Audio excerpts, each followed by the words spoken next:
Hey everyone, welcome back. You ready for another deep dive? Always. What are we tackling today? Well, I was listening to this podcast the other day, and it really got me thinking. It's called Women, Pillars for Every Home. Pillars. Interesting. Yeah, and it's part of the Total Wellness podcast series too, hosted by these two amazing women, Queen and Favor. Okay, I'm intrigued. What's the main idea? So basically, they're exploring this whole concept of women being the pillars of a household. Ooh, I like that metaphor. Strong, supportive. Exactly. And you know what? I think it's a pretty powerful image. It really is. So before we get too far, I'm curious, what's your first reaction to that? When you hear women as pillars, what comes to mind? Honestly, I think of strength, like a literal pillar holding up a building. Right. It's about providing that essential support, that foundation. Which, if you think about it, aligns perfectly with all the roles women typically play in a family, right? Totally. Like Queen and Favor were saying, women are often the caregivers, the breadwinners, the ones keeping everything running smoothly. Yeah, they're the ones who a lot of times are keeping the family together. The glue, you could say. Exactly, the glue.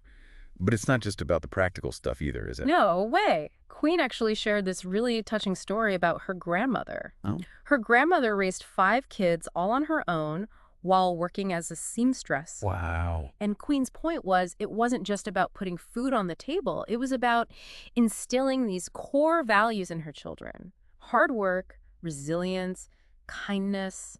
The stuff that really shapes you as a person. That's amazing. She sounds like a remarkable woman. She was. And it Wow. really gets to the heart of what it means to be a pillar, I think. Yeah, it's like you're not just providing for their physical needs, you're creating this space for them to grow and thrive emotionally. Absolutely. And what's really cool? Queen actually quoted this African proverb, if you educate a woman, you educate a nation. I love that. It speaks to this ripple effect, It's like a strong, educated, empowered woman doesn't just impact her own family. Right. Her influence extends outwards to the community, to society as a whole. Powerful stuff. But I got to be honest with you. Sometimes this whole pillar analogy makes me a little nervous. How so? It's like, are we putting too much pressure on women, expecting them to be these perfect superhuman beings who never crack under pressure? I see your point, and I think it's a valid concern, but Queen actually addressed that directly. She was very clear that being a pillar doesn't mean being perfect. Oh, good. She emphasized that it's about showing up, doing your best, even when things are tough. So it's more about the effort than achieving some unattainable standard. Exactly. She even talked about embracing a gracefully imperfect approach to motherhood. I love that. We all need a little more grease in our lives, don't we? Absolutely. It takes the pressure off and allows us to focus on what really matters, being present and doing what we can. That really resonates with me. But one thing that worries me is when you're so focused on being strong for everyone else, it's easy to forget about taking care of yourself. So true. Queen and Favor actually talked about that too.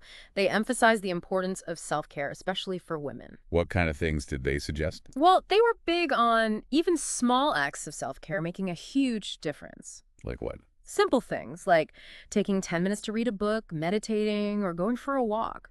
Just little things to recharge your batteries. Okay, that makes sense. And they also talked about setting boundaries, saying no to things that drain your energy, and prioritizing activities that bring you joy. Yeah, learning to say no is so important, isn't it? It really is, because like they said, you can't pour from an empty cup. Right. You have to take care of yourself first, or you won't be able to take care of anyone else. Right. It's like that oxygen mask analogy, right? You put your own on first before helping others. Huh. So what are the biggest takeaways from this deep dive? Women are strong. Women are resilient. And they really are essential to their families and their communities. Absolutely.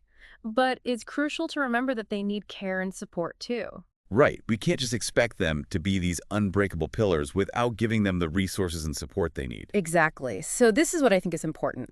How can we, men and women, do a better job of recognizing and supporting the pillars in our own lives? Oh, that's a good question. How can we show our appreciation, celebrate their strengths, and make sure they have what they need to not just survive, but actually thrive? Yeah, that's something we all need to think about. Definitely, because at the end of the day, everyone benefits when the pillars are strong. So true.